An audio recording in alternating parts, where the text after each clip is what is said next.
Aujourd'hui, on s'aperçoit de quoi? Les paysans sont en train de crever de tous les produits qui chopent des cancers. Il y a de plus en plus de paysans qui sont malades. Là, je crois bien que j'ai vu encore un article aujourd'hui dans le journal où les enfants tombent malades. On est sûr à peu près que ça vient de la bouffe, de ce qu'on respire. Et là, je me dis, il va falloir revenir vraiment à une agriculture déjà et une bouffe saine. Moi, j'ai la chance d'avoir ma mère qui a 90 ans, qui a vécu, comme ton grand-père, qui a vécu la guerre et tout. Jamais elle me fera manger des tomates au mois de décembre. Aujourd'hui, les gens m'ont écouté, je regrette, mais dans le jardin de mon grand-père, quand il y avait des tomates, je ne voyais pas des tomates toujours rouges, aussi belles qu'on les voit dans les magasins. Des tomates calibrées, des carottes droites. Mais moi, je me dis, on a vraiment un problème au niveau de l'agriculture. Alors par contre, dans notre région, là, on est quand même dans une région d'élevage. Il va falloir qu'on réussisse à changer les mentalités. Hein, moi, je me dis qu'à un moment donné, à certains agriculteurs, il va falloir leur dire, il faut arrêter de produire des vaches. Déjà, moi, les vaches, je me rappelle quand j'étais gamin, en hiver, j'en voyais pas dans les champs. Aujourd'hui, on en voit partout. Ah, moi, l'hiver, là, je viens sur la route de Paray, entre Guyon et Paray, il y a des vaches dans les champs. On les rentre à une époque, on les rentrait. C'est pareil, la France était un pays qui était pratiquement le grenier à blé de l'Europe. Je parle hors Russie. Aujourd'hui, on est en train d'importer du blé. Bon, je ne comprends plus rien. Alors, je sais que du côté de Lyon, c'était beaucoup de la culture de céréales, il me semble, hein, et où les sols sont vraiment les blés faisaient à une époque 1,50 m, maintenant on fait des blés d'1,10 m, quoi. Voilà. Pour éviter que le vent, on est en train de changer tout. Et là, moi je dis que ça m'inquiète réellement. Et puis alors, pour revenir un peu ruralité, grande ville, je vais prendre qu'un exemple qui est impressionnant, moi qui m'a impressionné, c'est la ville de Guignon, 7000 habitants.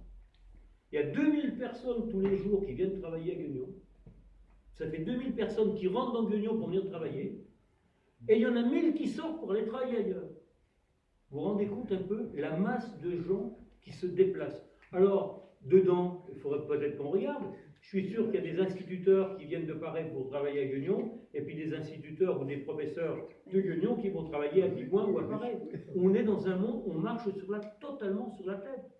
Mais pour changer ces choses-là, c'est ce que tu as dit, c'est si nous, on ne prend pas les choses en main, et vraiment qu'on met les pieds dans le plat aujourd'hui en disant « stop, il y en a marre, vous allez écouter ce qu'on vous dit », et puis on nous dit, beaucoup de gens me disent « ouais mais c'est dur, comment on va faire ?» On a un exemple, il y a une affiche au-dessus de toi, c'est après le Front Populaire, le Front Populaire, je crois bien que c'était le 2 ou 3 mai, le 4 mai, tout le monde était enfermé dans les usines à dire « voilà, on va se battre pour les choses ». Je ne dis pas qu'il faut tous se mettre en grève, mais à un moment donné, il faut qu'on arrête les choses, quoi. Je sais pas un autre discours. On y participe, puisqu'avec nos entreprises capitalistes agricoles, on y participe largement. Mais c'est un débat qui est d'un autre niveau, qui nous amène, que ce soit au niveau de la politique agricole européenne et la politique agricole nationale par rapport aux pays tiers-monde. Souvenons-nous que les paysans du Larzac, en l'occurrence, ils se sont posé la question déjà il y a 30 ans ou 40 ans. Et on n'a encore pas bien avancé sur ce sujet. L'éleveur. Et moi, si l'éleveur il me dit ouais mon truc il a été élevé là, et puis qu'après j'apprends qu'il est passé par l'Italie, etc., il est clair que je ne vais plus prendre sa viande. Le circuit court permet ça. Voilà, on choisit en connaissance de cause. Et ça c'est important. Et c'est important, on parle de manger mieux, de produire autrement.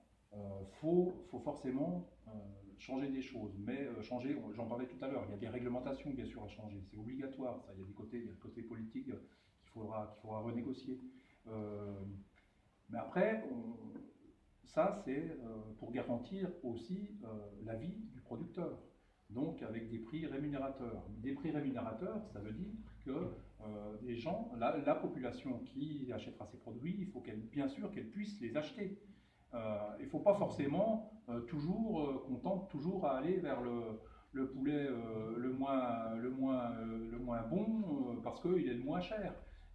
Donc forcément, on vit tous ensemble et cette population-là, il faut aussi qu'elle soit rémunérée de la meilleure manière pour pouvoir accéder aux produits qui seront produits dans des conditions acceptables socialement, écologiquement, et qui forcément peut-être sont parfois plus chers sur des effets de volume, sur tout ce qu'on veut, hein, sur tous les machins qu'on veut, quoi. Donc il y a forcément un travail en commun, et c'est la France en commun ou l'avenir en commun, voilà, c'est ça. Et puis dans le même temps, il y avait la fermeture d'un petit magasin, d'une petite coopérative. Enfin, c'était pas une coopérative au sens, nous on appelait ça, c'était une petite supérette de centre-ville qui a fermé. Puis nous on s'est un petit peu mobilisés, on s'est dit c'est bête, avoir un petit magasin local et les gens peuvent pas forcément, les personnes âgées habitant en ville peuvent pas forcément se déplacer pour aller dans les grandes surfaces. Donc c'est bête qu'on perde ce petit magasin. Et puis pendant cette campagne municipale, on a eu plusieurs réunions et il y a des gens qui sont venus à ces réunions et qui finalement, et qu'est-ce qui s'est passé? Il s'est monté une petite association qui a créé un marché de producteurs. Donc, mais c'est tout con ça, hein. Je veux dire, on n'est pas très nombreux, on est dans cette salle quelques-uns à être membres du marché de producteurs. Il a 3 ans, il va avoir 3 ans au mois de juin, ce petit marché, et c'est des producteurs bio. Alors on s'est limité, hein, mais il faudrait que ça se passe dans toutes les communes, parce que nous, notre souhait, c'est pas d'avoir un grand marché, c'est d'avoir et je pense qu'il faut des petites associations de producteurs partout et des petits marchés partout dans nos villes, dans nos petites villes, pour que, on se limite, nous par exemple sur notre association, on se limite à 2 producteurs par type de produit, pour que chacun puisse vivre et puis qu'il y ait quand même un petit choix pour les personnes qui viennent sur le marché. Donc ça fonctionne très bien. Et effectivement, il faut qu'il y ait un allant des collectivités. Alors malheureusement, sur la commune de Guignon, il se trouve qu'on n'a pas vraiment l'allant qu'on espérait avoir, mais je pense que partout ailleurs, on peut quand même trouver des élus qui sont à l'écoute de ce genre de choses. D'autant plus que les élus aujourd'hui, on le voit quand même un peu, ça mûrit un peu par rapport aux cantines scolaires et au manger mieux des enfants. On sent qu'il y a un petit peu, que ça pousse un peu, que la loi les a poussés un peu. Et va les pousser un peu vers plus de consommation pour les enfants, de produits locaux. Donc ça peut aider.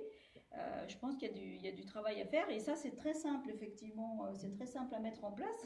Et c'est ce genre de petites associations de citoyens qui vont permettre, effectivement, de faire bouger les choses. Agricole qui est très particulier. C'est comme la bourse, c'est-à-dire c'est basé sur la subvention. Il n'y a pas forcément de lien de production agricole et salaire. De toute façon, c'est des rentes qui sont distribuées à un petit nombre d'agriculteurs qui sont les éleveurs et les céréaliers. En premier les céréaliers et après les éleveurs, toujours. Mais c'est vrai que c'est comme ça que ça marche. Mais notre secteur-là, c'est vraiment un secteur particulier. Dès qu'on sort de ce monde-là, on va voir des choses vachement intéressantes qui marchent très très bien, justement. Ça, qu'en Saône-et-Loire, donc plus ça va, moins il y a de paysans. Plus ça va, plus les communes, avant il y avait 25 paysans ou 30 paysans, comme moi quand j'étais gamin, dans les petites communes autour d'Aquette. Maintenant c'est 2-3. La commune de Vers, à côté de Cluny, c'est 0 paysans. Donc on arrive à des voilà, on sait, c'est comme ça que ça marche. Mais si on va par exemple dans le monde des monts du Lyonnais, à 100 km de chez nous, c'est des monts qui n'ont pas beaucoup touché de subventions, qui étaient dans un système petite structure agricole, polyculture élevage. Il y a une commune où il y a 100 paysans sur la commune. Ça, c'est l'exemple qu'il est là. C'est là où il faut voir que nous, notre secteur, faut un petit peu passer par-dessus, parce qu'il y a des systèmes qui ont été mis en place. Donc cette commune-là, comment ils font pour arriver à avoir 100 paysans sur une commune, sachant que même dans les vignes à côté de Mâcon, où il y a beaucoup de vignerons, ils sont 25. Et c'est déjà énorme par commune. Comment ils ont fait pour faire une commune avec 100 paysans? Et en fait, ces gens-là, ils travaillent donc avec les politiques. Il faut savoir qu'en fait, ils ont décloisonné l'agriculture qu'on a ici, qui vit absolument dans un monde séparé des décisions citoyennes et tout ça, alors que c'est tout un ensemble de choses, c'est-à-dire qu'il y a des élus qui travaillent avec les paysans. Et c'est comme ça qu'ils arrivent à garder 100 paysans sur une commune. Parce que des élus qui sont à l'écoute du peuple. Ils sont, mais alors, et c'est pas des élus de gauche, contrairement à ce qu'on pourrait croire. C'est une obligation, c'est-à-dire que ils ont, par le groupe, ils ont été obligés de mettre en place des choses parce qu'ils voulaient garder une agriculture familiale. Il y a des gens qui voulaient rester sur ces fermes. Et ils sont pas, c'est pas du tout une décision forcément de gauche.